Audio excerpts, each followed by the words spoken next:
Hey YouTube, it's David from Live Forever Die Trying, and today I'm going to be telling you 12 books I'm looking forward to reading in 2021. Now, I know this concept of a video has been making its rounds on booktube recently, but as always, I'm a little bit late to the party. However, of course, our niche here, nonfiction on booktube, is a little underserved, so I figured this still could be valuable for you. I'll leave links to all the books I'm covering in this video in the section below. But before we get started, I also wanted to thank Olive of a Book Olive and Steve Donahue for responding to my questions about how to find these books in the first place, what resources and websites to look through. If you're interested in doing this type of research and see what's coming out yourself, let me know. I might make a video specifically on that with the resources they gave me. But without further ado, we have 12 books to cover, so let's jump right in. I'm going to read a quick synopsis of the book, who the author is, and then give you a little bit of insight on why I particularly want to read these books. So the first book we have is The Brilliant Abyss by Heaven Scales, exploring the majestic hidden life of the deep ocean and the looming threat that imperils it. It says it's a marine biologist vividly brings alive the extraordinary ecosystem of the deep ocean, a realm which we know less about than we do the moon, and shows how protecting rather than exploiting it will benefit mankind. So as you might know, I'm a scuba diver, and I'm just fascinated with the ocean's ecosystem as a whole. You know, up here on land, we have a pretty diverse ecosystem with how the vegetation interacts with plants and animals and whatnot. But once you go underwater, it just feels like it's leagues um, more complex. So you have like algae and microorganisms, the salinity and acidity of the water itself, the oxygenation. All of these various things affect the ecosystem. And then when you get down below, you know, deep sea, those things just get compounded. You have these extremophile organisms living off of steam vents and all this weird shit, for lack of a better term. And this is an area I really don't know a lot about. I've read a little bit about climate change and coral bleaching and that type of ecosystems, but this is a pretty untouched domain for me. So I'm really looking forward to it. Now, the publication on this date, or the publication on this book is July 6th of 2021, and it's going to be coming in at about 304 pages. So who is Helen Scales? It says she's a marine biologist, PhD, writer, and public broadcaster. She's the author of Spirals in Time, Eye of the Shoal, and she's written for the National Geographic, Guardian, New Scientist, and BBC Wildlife magazine. So hopefully she's going to know what she's talking about. Down in the description it says, revolutionary studies in the deep are rewriting the very notion of life on Earth and the rules of what is possible.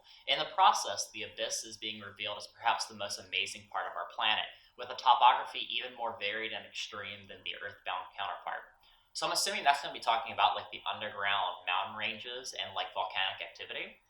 So that should be super interesting. It says currently the fantastic creatures that live in the deep, many of them incandescent in a world without light, which that's something, if you haven't checked out bioluminescent fish or plankton, you're missing out. You can see waves crashing that are just bioluminescent and bright blue.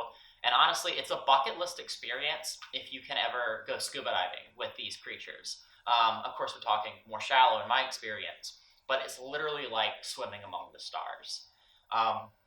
Back to the synopsis, it says, yet the deep also holds huge mineral riches lusted after by many nations and corporations. Mining them could ultimately devastate the planet, compounded by deepening impacts of the ubiquitous pollutants and rampant overfishing. So it looks like this book's going to cover a lot of ground, everything from climate change and like oil drilling and harvesting. It's going to cover like, I feel like the ecosystem and natural geographic content of the ocean, but I'm also intrigued to talk about, or to learn about rather, what kind of life is actually going to be under the water as well.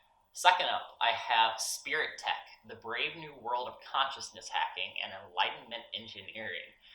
So I picked this book just because it seems so far out there. And if you don't know anything about what's going on with devices that are hacking the brain right now, this is probably going to blow you away if this book is even halfway decent.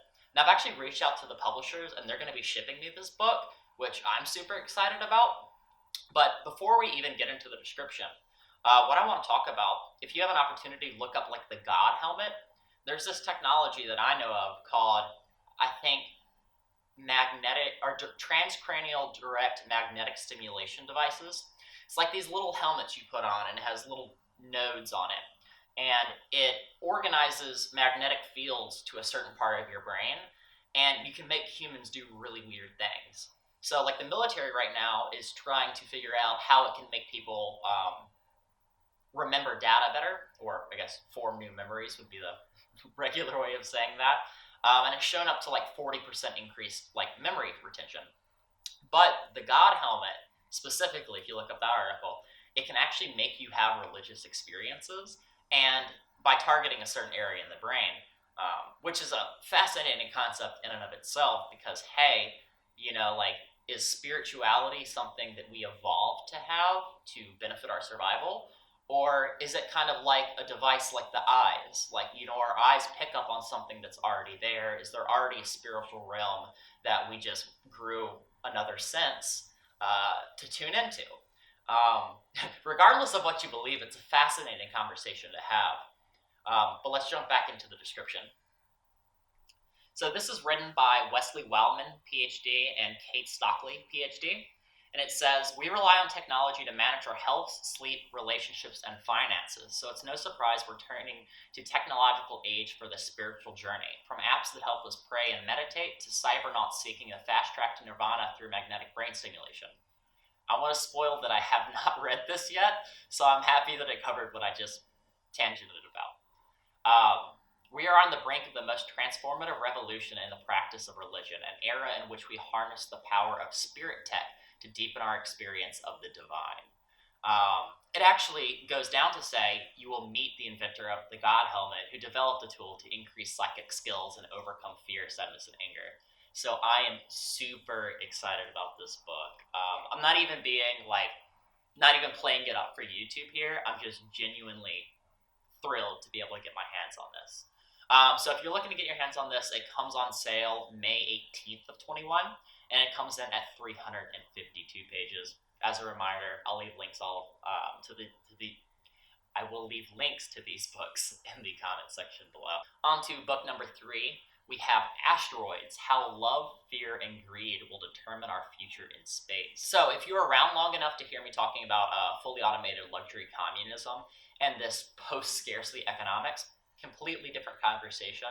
But he talks about, Aaron Bastani talks about asteroid mining, and how Elon and Blue Origin, SpaceX, NASA, and Japan's Hayabusa program are all looking into asteroid mining, the legality around that, and how that could potentially usher in a new form of capitalism, or can completely break down the form of capitalism that we have right now, just because of the immense value that is in space.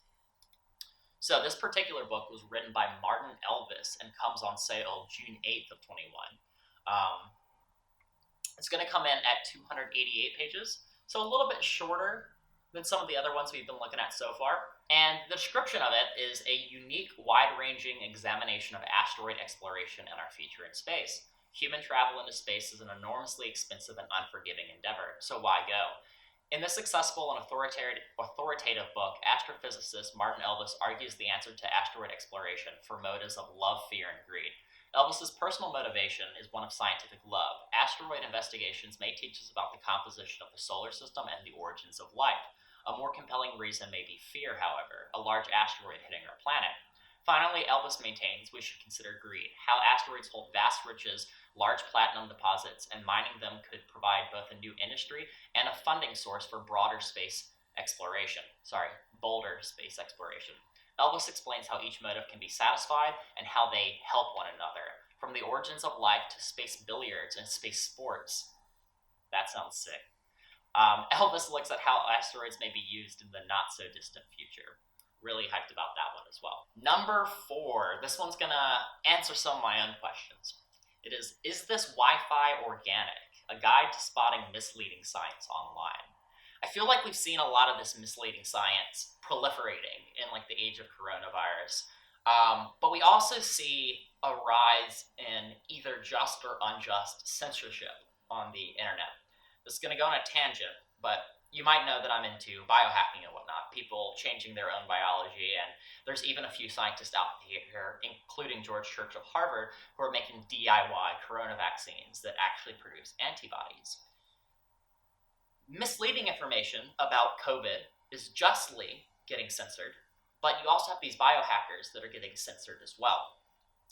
So I hope this book talks a little bit about that, about how to combat misinformation while holding up good information. Besides what the title card of the book says, which is just figuring out, what science is actually legit online in the first place. But first, let's jump into the description.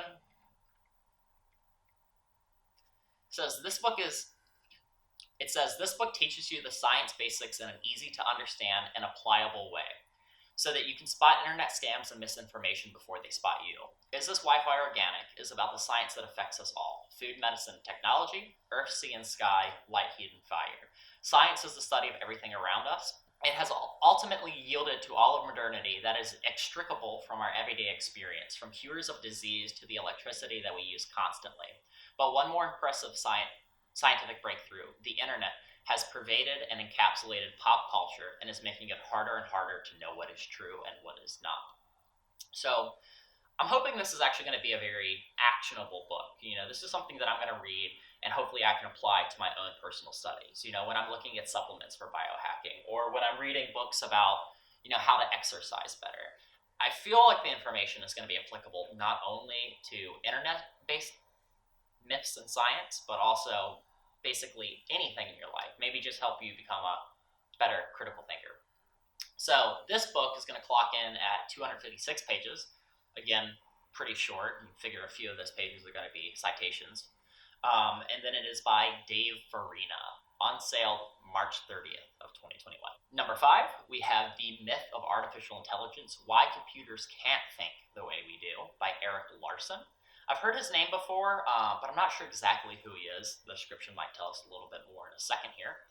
But I feel like this is going to be addressing artificial general intelligence, not necessarily just good algorithms. So basically, I feel like there's scientists out here or people working in AI that, if you can reduce the brain to just neuronal circuitry and you can plug in data points for different neurochemicals, you could theoretically create a brain inside of a computer.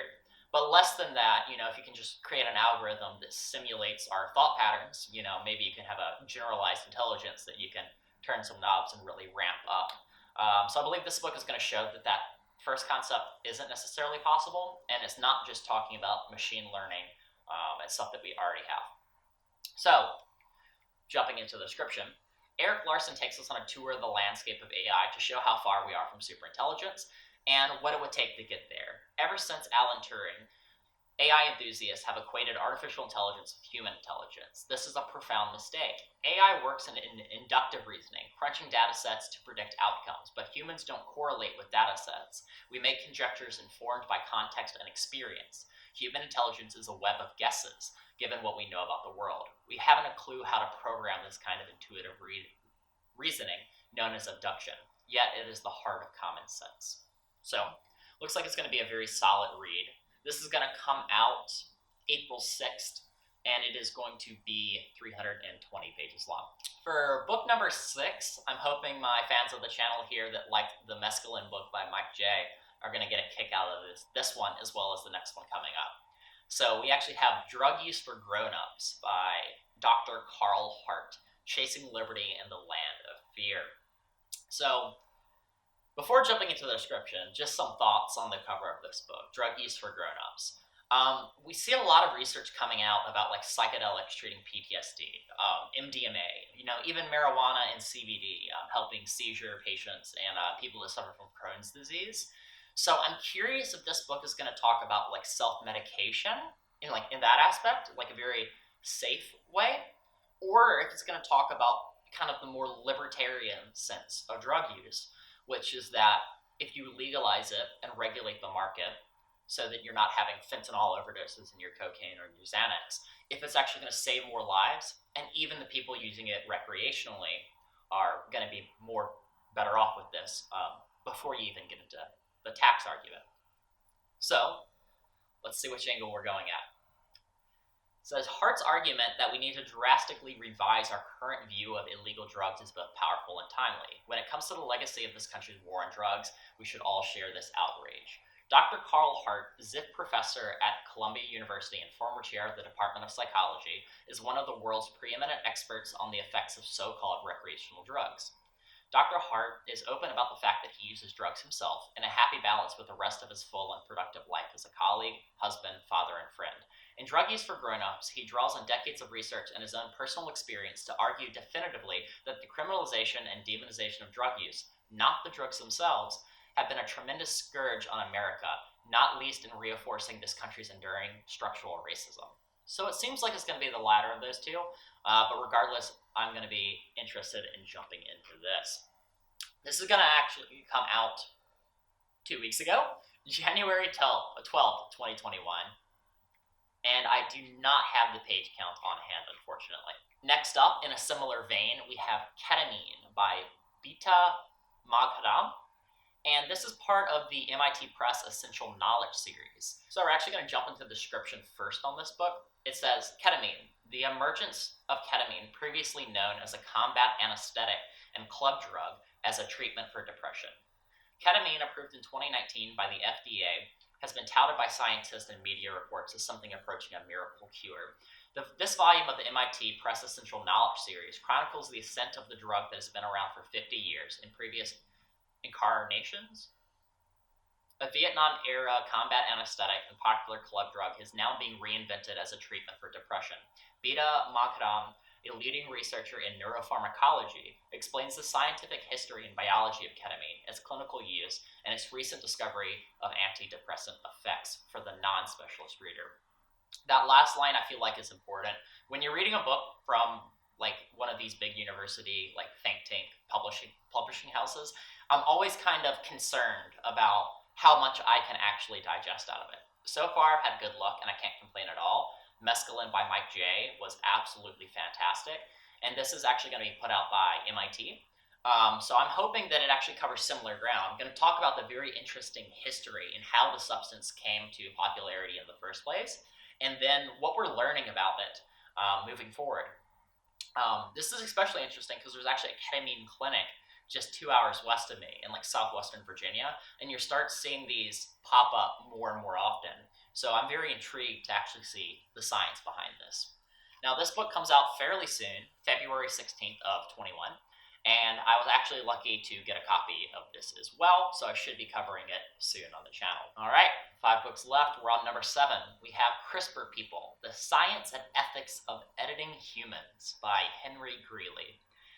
If you don't already know, CRISPR is a new technology. I'll link in the nutshell video down below that explains it beautifully with gorgeous animations, and it is very, hook, line, and sinker.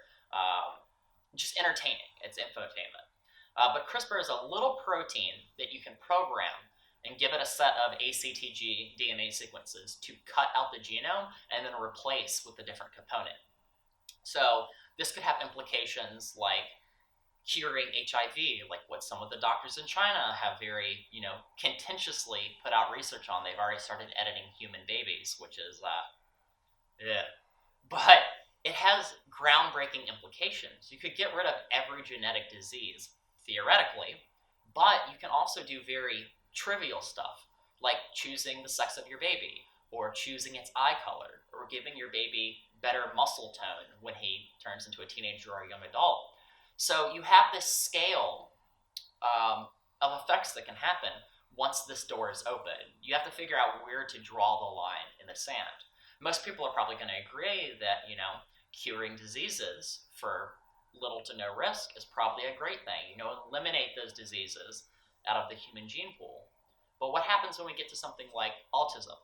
That you have these highly functioning, very smart, very intelligent people that, they just live good lives, and they're meaningful contributors to society, and they're valued people.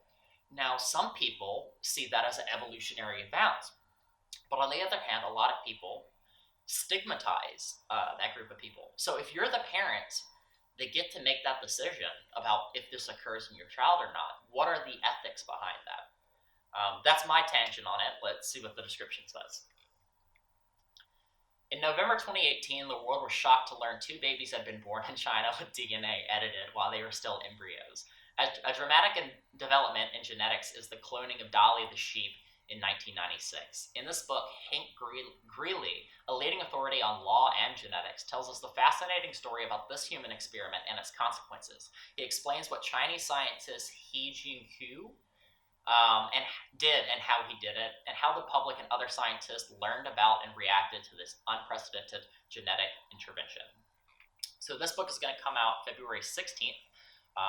Is that the same date as Ketamine? Yeah, it comes out the same day.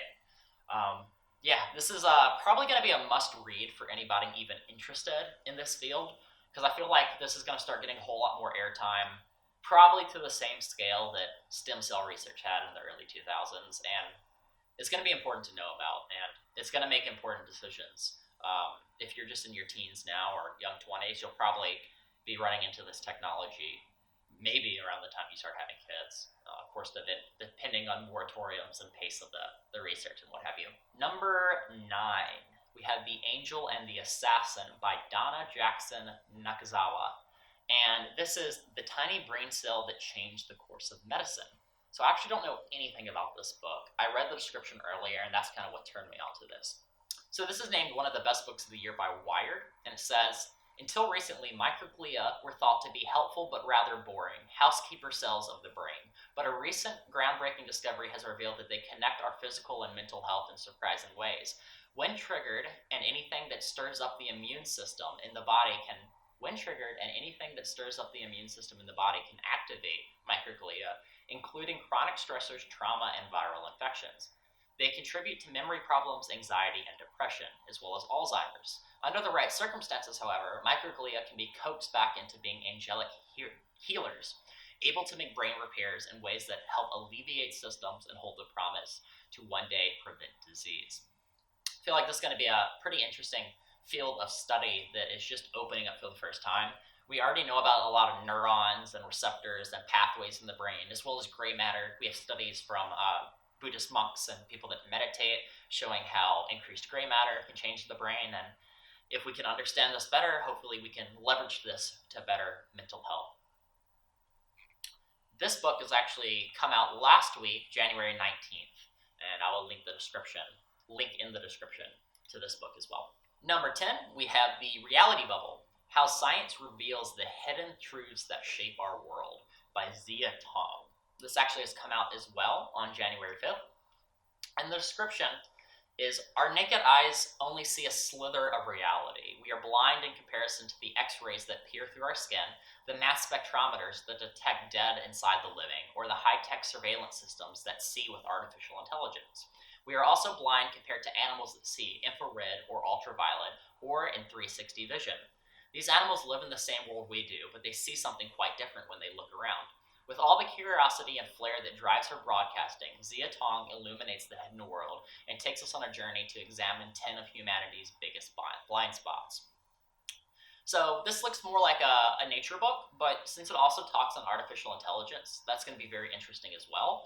And hopefully this just opens a lot of new areas of interest for myself. And yeah, just kind of generally excited for this. I don't have a lot of additional thoughts outside of just learning about these new fields. Almost done. We have book number 11, which is The Fate of Food by Amanda Little. What We'll Eat in a Bigger, Hotter, Smarter World.